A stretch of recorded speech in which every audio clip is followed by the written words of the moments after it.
বন্ধুরা, আশা করি তোমরা সবাই ভালো আছো। তোমার চ্যানেলে তোমাদের সবাইকে স্বাগতম। তো আজ এই মুহূর্তে তোমাদের সামনে যেটা শেয়ার করতে চলেছি, মাধ্যমিক ফিজিক্যাল সায়েন্স বা ভৌত বিজ্ঞানের 2 মার্কের প্রশ্ন। এমনভাবে সাজেশনটা তোমাদের সামনে রেডি করা হয়েছে যে এর বাইরে আশা রাখছি কোনো প্রশ্ন তোমাদের পরীক্ষায় আসবে না। তবে হ্যাঁ, একটা বিষয় অবশ্যই তোমাদের লক্ষ্য রাখতে হবে, ফিজিক্সের ক্ষেত্রে কিছু কিছু ক্যালকুলেশন আছে, যে পার্টগুলো থেকে ক্যালকুলেশন আছে সেই পার্টগুলোর কিন্তু সাজেশন দেওয়া সম্ভব নয়, কারণ ক্যালকুলেশনটা তোমাকে প্র্যাকটিস করে নিতে হবে। কিছু কিছু পার্টস রয়েছে যেগুলো কিন্তু তোমাকে শিখে নিতে হবে, বোঝা গেল? তো এই পার্টটা বাদ দিয়ে বাদ বাকি আমি আজ যে কটা প্রশ্ন তোমাদের দিচ্ছি, এই কটা প্রশ্ন খুব ভালো করে রেডি করো। সম্পূর্ণ সাজেশনটি আমাদের অভিজ্ঞ শিক্ষকরা, একজন দুজন না 3-4 জন মিলে কিন্তু আজকে সাজেশন তৈরি করা হয়েছে, এবং প্রত্যেকেই কিন্তু ফিজিক্সের টিচার, সেটা তোমাদের বলে রাখি। তো যাই হোক, বিরাট আকারে ভাবনা চিন্তা করে কিন্তু এই সাজেশন তোমাদের সামনে তুলে ধরা হলো, একদম সায়েন্টিফিকভাবে তৈরি করা এবং প্রত্যেকের কাজে লাগবে। তার থেকে বড় যে কথাটা তোমাদের বলবো, একদম বড় কথাই বলবো, যে আজকে যে সাজেশনটা তোমাদের সামনে তুলে ধরছি, তোমরা জানো যে তোমাদের 9টা প্রশ্ন লিখতে হয় 2 মার্কের। কিছু কিছু বেশিরভাগ প্রশ্নেই অথবা থাকে, বেশিরভাগ কোশ্চেনে আবার অথবা থাকে না, মানে 2-3টে কোশ্চেনে অথবা থাকে না, বাদ বাকি সবগুলোতেই প্রায় অথবা পাওয়া যায়। আজ যে কটা প্রশ্ন তোমাদের দেওয়া হচ্ছে, এই কটা প্রশ্ন যদি রেডি করতে পারো, তোমরা 2 মার্কের প্রশ্ন যে তোমাদের 9টা লিখতে হয়, তোমরা 9টার মধ্যে আশা রাখছি সমস্ত প্রশ্ন কটায় কিন্তু তোমরা হুবহু কমন পাবে, একদম ঠিক কমন পাবেই, একদম মানে মিলে যাবে প্রশ্নের সঙ্গে। তোমাদের আজকের যে প্রশ্ন তোমাদের দিচ্ছি সাজেশনের, সেই প্রশ্নের সঙ্গে ফাইনালের প্রশ্ন তোমরা দেখবে পুরোপুরি মিলে গেছে, ঠিক আছে? তো এই প্রশ্নগুলো কিন্তু তোমরা একদম পুরোপুরি রেডি করে নেবে। কি বললাম বোঝা গেল? এর পরের ভিডিওতেই আমরা 3 মার্কের প্রশ্ন দেবো, তারপরে ওভারঅল একটা সাজেশন তোমাদের জন্য খুব তাড়াতাড়ি তোমাদের সামনে তুলে ধরছি, ওকে?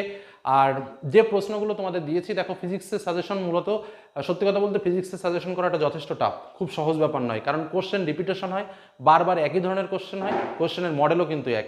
তার মধ্যে থেকে বেছে খুব সিলেক্টেড কিছু প্রশ্ন কিন্তু দেওয়া হয়েছে। তবুও যে প্রশ্ন সংখ্যা কম সেটা বলবো না, কারণ ফিজিক্সের ক্ষেত্রে যেটুকু প্রশ্ন না দিলে নয়, ঠিক সেটুকু প্রশ্নই দেওয়া হয়েছে।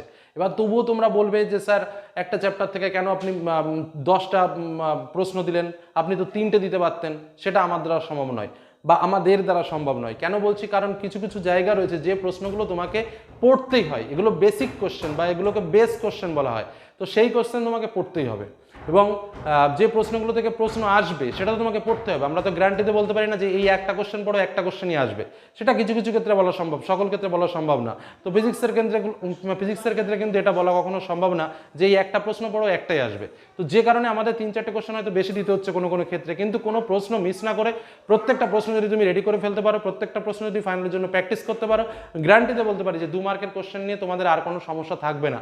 তবুও আরেকটা কথা বলবো, যে আজকে যে 2 মার্কের প্রশ্ন তোমাদের সামনে শেয়ার করছি, এই প্রশ্নগুলো এমনভাবে রেডি করবে যে আমাদের যে 3 মার্কের কোশ্চেন রয়েছে, সেই 3 মার্কের কোশ্চেনও কিন্তু ঠিক এইভাবে আসতে পারে, এটা কিন্তু মাথায় রাখবে।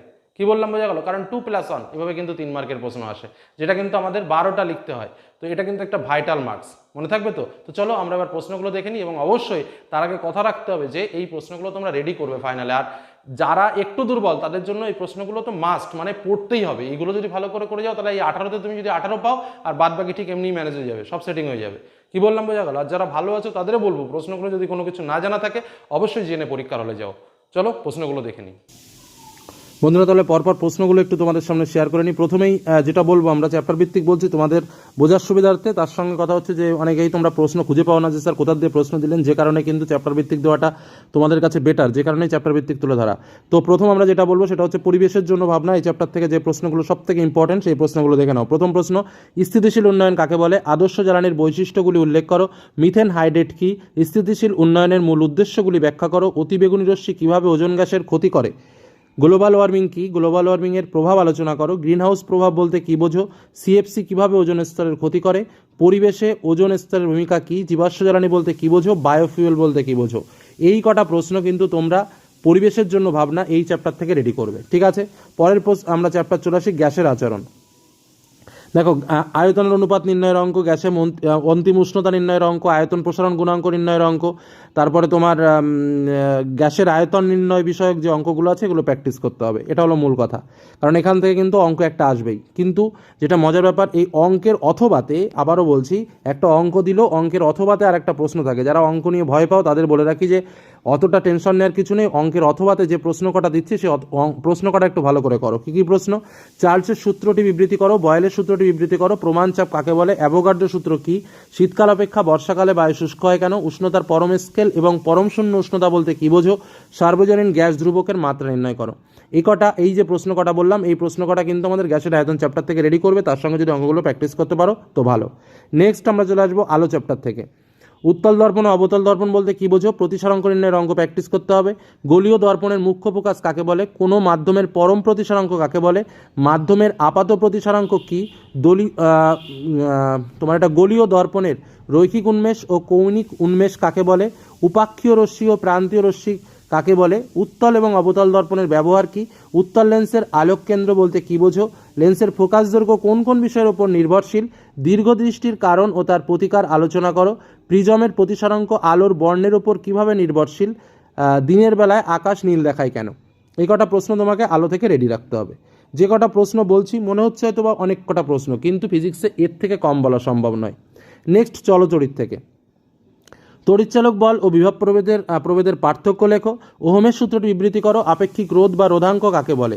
তড়িৎ বিভব কাকে বলে? কুলম্বের সূত্রটি কি? কোষের তড়িৎচালক বল কাকে বলে? অর্ধপরিবাহী পদার্থ বলতে কি বোঝো? ওয়ান বোর্ড বলতে কি বোঝো? ফ্লেমিং এর বামহস্ত নিয়মের সন্তরণ নিয়মটি বিবৃতি করো। বার্লো চক্রের, এটা প্রিন্টিং মিস্টেক, বার্লো চক্রের ঘূর্ণন কোন কোন বিষয়ের ওপর নির্ভর করে বৃদ্ধি করা সম্ভব? এটা কিন্তু বার্লো চক্র হবে, ঠিক আছে? এটা হচ্ছে বার্লো চক্র, মনে রাখবে। আচ্ছা, পরের প্রশ্ন চলে যায়। পর্যায় সারণী ও মৌলদের ধর্মের পর্যাবৃত্ততা। এখান থেকে কোন শ্রেণী বরাবর আয়নাইজেশন শক্তি কিভাবে প্রবর্তিত হয়? ডোনেরাই নারের ত্রয়ী সূত্রটি বিবৃতি করো। সন্ধিগত মৌল কাকে বলে? উদাহরণ দাও। নিউল্যান্ডের অষ্টক সূত্রটি বিবৃতি করো। ইউরেনিয়ামেত্তর মৌল বলতে কি বোঝো? আদর্শ মৌল বা প্রতিনিধি মৌল বলতে কি বোঝো? ত্রয়ী মৌল বলতে কি বোঝো? তড়িৎ ঋণাত্মকতার মান কোন কোন বিষয়ের উপর নির্ভরশীল?